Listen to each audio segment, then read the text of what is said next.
রাত ৯টা। আকাশে মেঘ জমেছে, বাতাসে যেন কোনো অদৃশ্য হাত ছুঁয়ে যাচ্ছে আপনার গলায়।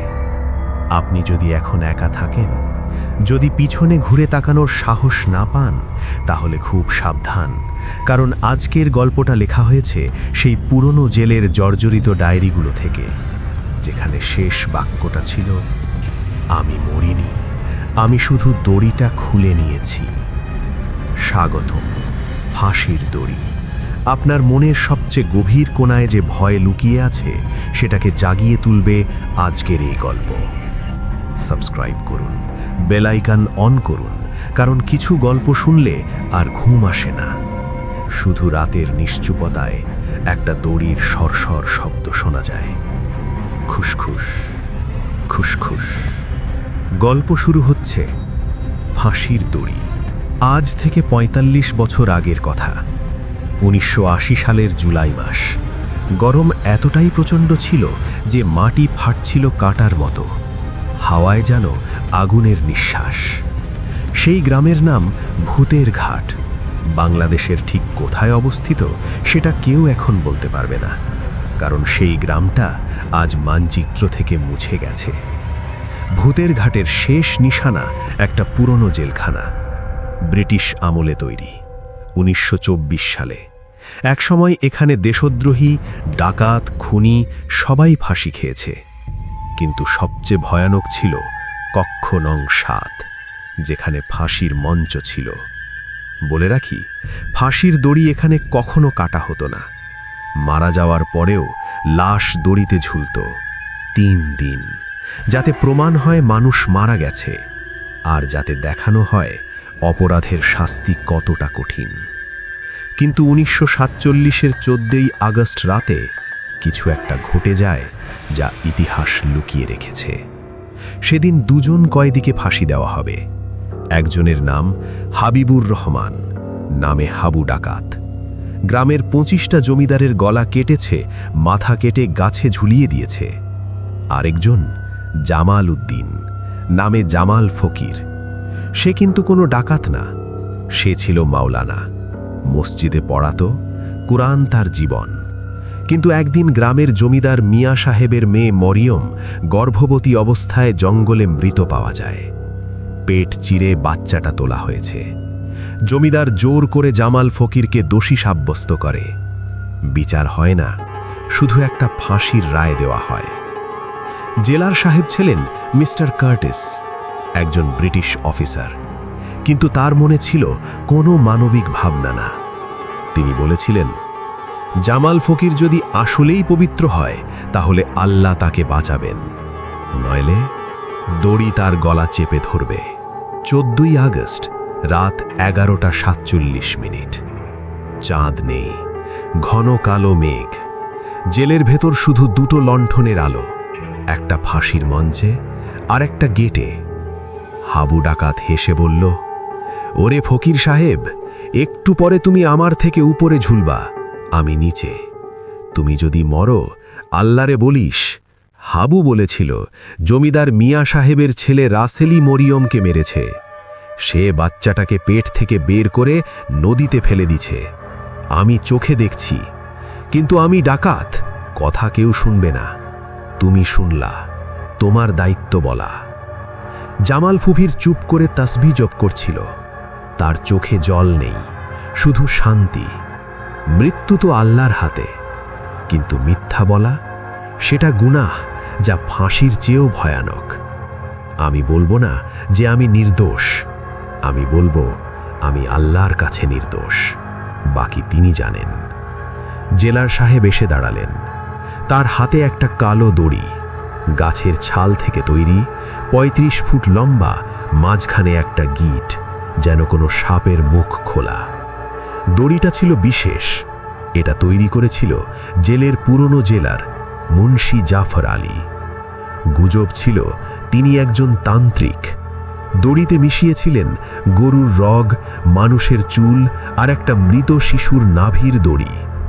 বলা হতো এই দড়িতে ঝুললে মানুষ শুধু মরে না, আত্মা আটকা পড়ে।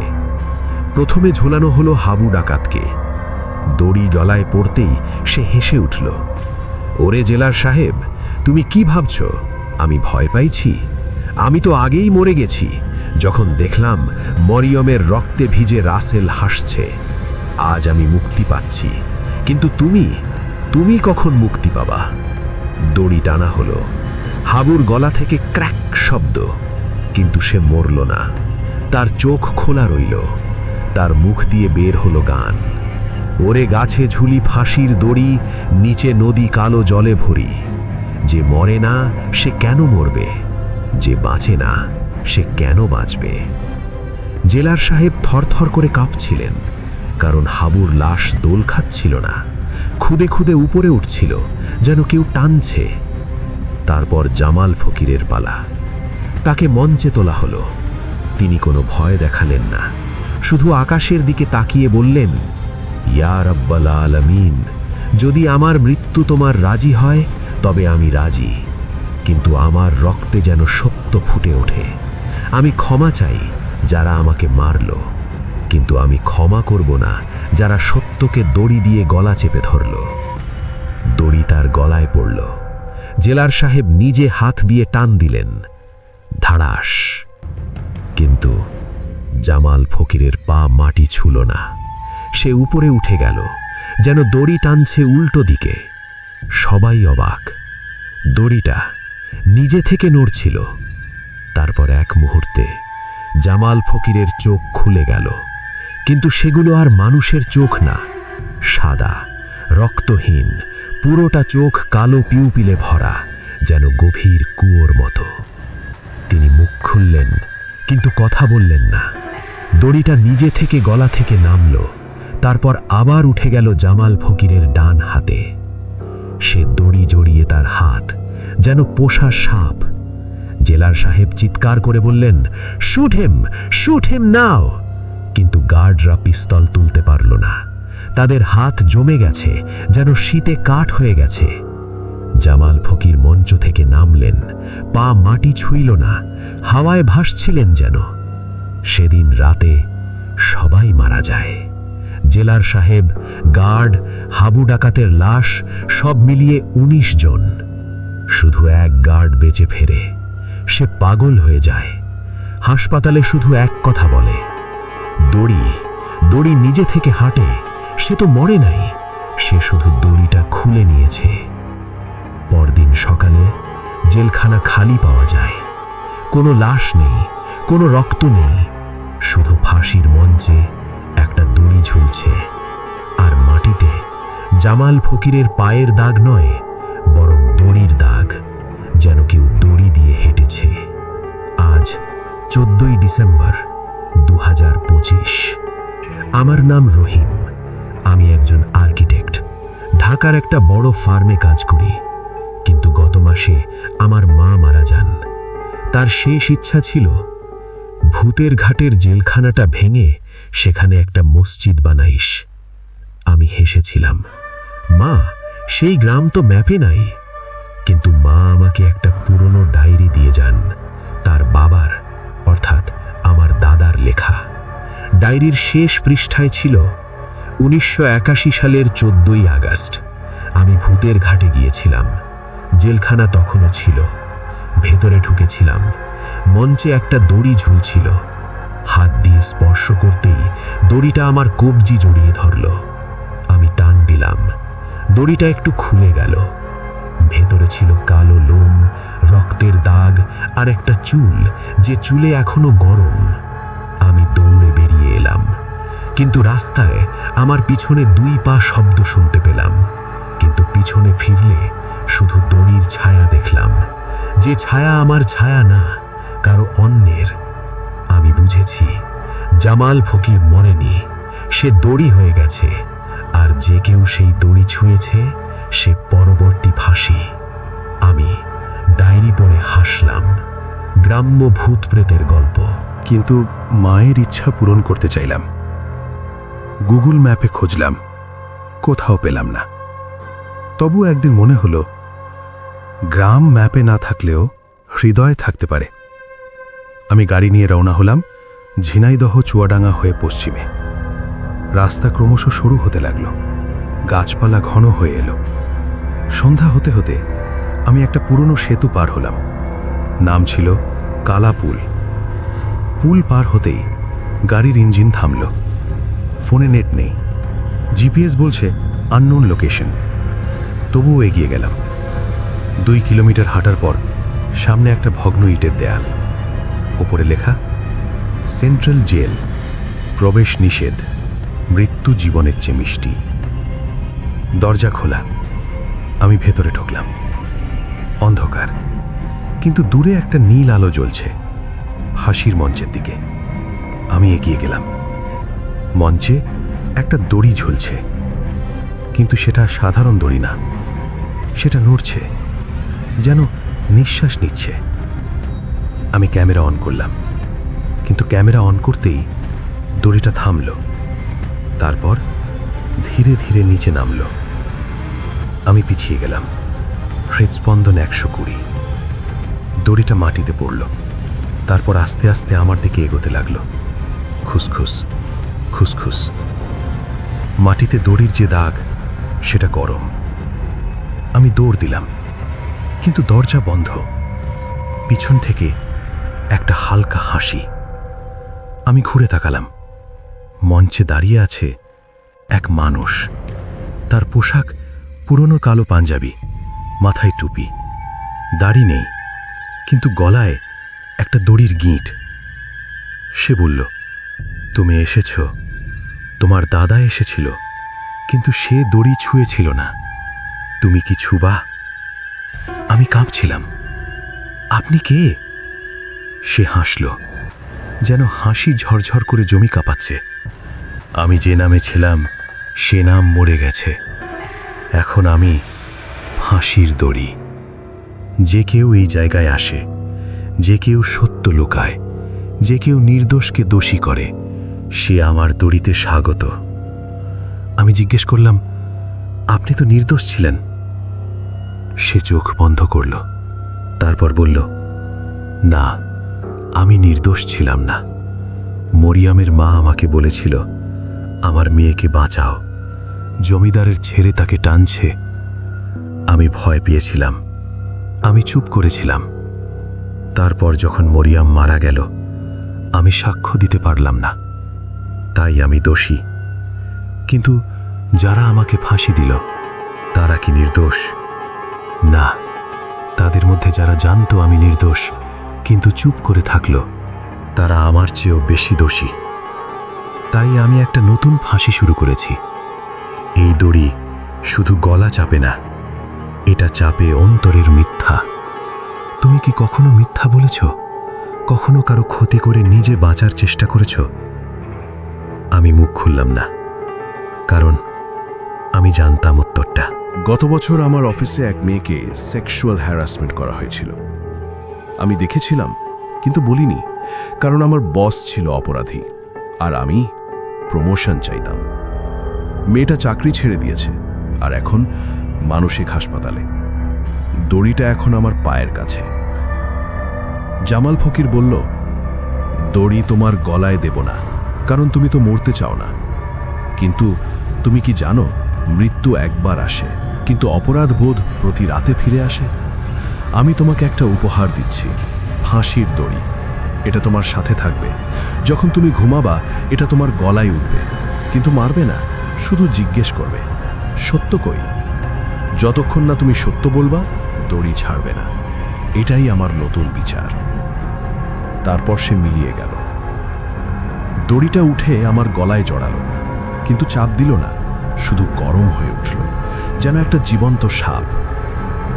আমি দৌড়ে বেরিয়ে এলাম। গাড়ি চালু হয়ে গেল। পিছনে তাকালাম, জেলখানা নেই, শুধু একটা পুরনো বট গাছ, যার ডালে ঝুলছে একটা কালো দড়ি। বাড়ি ফিরে আমি গরম পানি দিয়ে গোসল করলাম। দড়িটা উঠে গেছে মনে হলো, কিন্তু রাত 12টায় যখন ঘুমোচ্ছিলাম, খুসখুস গলায় কে যেন নিঃশ্বাস ফেলছে।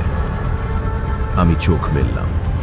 আয়নায় আমার গলায় একটা কালো দাগ, কিন্তু হাত দিয়ে মুছলাম, দাগ নেই। পরদিন আমি মেয়েটার বাড়ি গেলাম, সুমাইয়া। তার মা দরজা খুলে বলল, তুমি কেন এসেছো? তোমার বস তো আমাদের ভয় দেখিয়েছিল যে যদি কেউ কথা বলে আমরা তোমাদের বাড়ি ভেঙে দেব। আমি কাঁদতে কাঁদতে বললাম, আমি জানতাম, কিন্তু চুপ করেছিলাম। আমি দোষী, আমি সাক্ষ্য দেব, আমি পুলিশে যাব, শুধু সুমাইয়াকে একবার দেখতে দিন। সুমাইয়া এসে দরজায় দাঁড়ালো, তার চোখ দুটো খালি। সে বলল, তুমি এখন কেন এসেছ? আমি তো আগে তোমাকে বিশ্বাস করতাম, কিন্তু তুমি আমার ডাক শোনো নাই। আমি মাথা নিচু করলাম। সেদিন আমি পুলিশ স্টেশনে গেলাম, সব সত্যি কথা বললাম। বস গ্রেফতার হলো, কিন্তু আমার চাকরি চলে গেল। রাতে ঘুমালাম, কিন্তু গলায় আবার সেই গরম অনুভূতি। আয়নায় দেখলাম দড়িটা আবার ঝুলছে গলায়, কিন্তু আজ দড়িটা ঢিলা। আমি বুঝলাম, সত্য বলার পর থেকে দড়ি আর চাপ দেয় না, শুধু মনে করিয়ে দেয় আর কখনো মিথ্যে বলো না। আজ হলো 14 ডিসেম্বর 2025। গত 30 দিন ধরে আমি প্রতি রাতে একটা ডায়েরি লিখি। এই গল্পটাই লিখছি কারণ আমি জানি জামাল ফকির আমাকে নির্বাচন করেছে, না মারার জন্য, বার্তা পৌঁছানোর জন্য। আজ রাতে আমি সিদ্ধান্ত নিয়েছি ভূতের ঘাটে আবার যাব, কারণ আজ জামাল ফকিরের ৭৮তম মৃত্যুবার্ষিকী। আমি গাড়ি নিয়ে বেরিয়েছি, পথে ক্যামেরা অন করেছি। হ্যাঁ, এই ভিডিওটাই আপনি এখন দেখছেন। কালাপুল পার হলাম, জেলখানা আবার দেখা গেল। এবার দরজা বন্ধ না, বন্ধ। আমি ধাক্কা দিলাম, দরজা খুলল, ভেতরে সব আলো। ফাঁসির মঞ্চে ৪৮টা দড়ি ঝুলছে, প্রত্যেকটাই নড়ছে। জামাল ফকির দাঁড়িয়ে আছে মাঝখানে। এবার তার চোখে জল।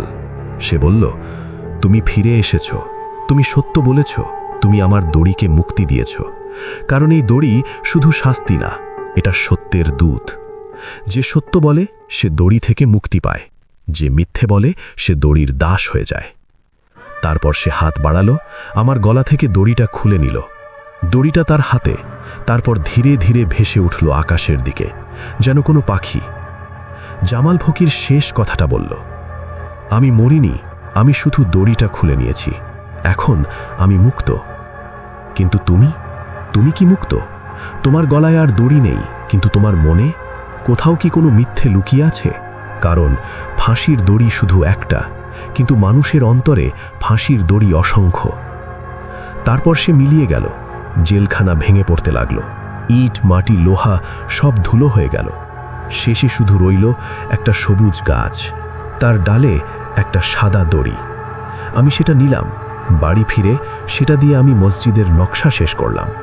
মসজিদের নাম রাখলাম জামাল ফকির সত্য মসজিদ। আর মিনারের শীর্ষে ফাঁসির দড়ির বদলে একটা সূর্য উঠছে। কেউ মরে না সত্যের জন্য, কেউ মরে সত্য লুকানোর জন্য।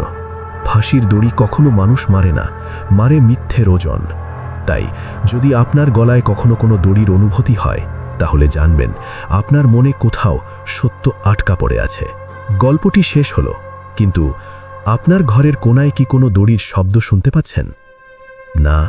তাহলে ভালো। কিন্তু মনে রাখবেন, ফাঁসির দড়ি শুধু বলায় নয়, অন্তরেও বাঁধা যায়। আপনি যদি আজ গল্পটি শুনে কোনো সত্য মনে পড়ে থাকে, যে সত্য আপনি লুকিয়ে রেখেছেন, তাহলে এখনই একটা সিদ্ধান্ত নিন, কারণ দড়ি তো সবসময় অপেক্ষা করে না। ধন্যবাদ আপনার সময় দেবার জন্য। গল্পটি শেয়ার করুন, কারণ কিছু সত্য শুধু ভৌতিক নয়, সেগুলো মানবিক। সাবস্ক্রাইব করুন, কারণ পরের গল্পে আমরা যাব সেই পুকুরে যেখানে কোনো লাশ ডোবে না, ভাসে। আল্লাহ হাফেজ। আর রাতে দরজা বন্ধ করে ঘুমান, কারণ দড়ি খোলা দরজা পছন্দ করে।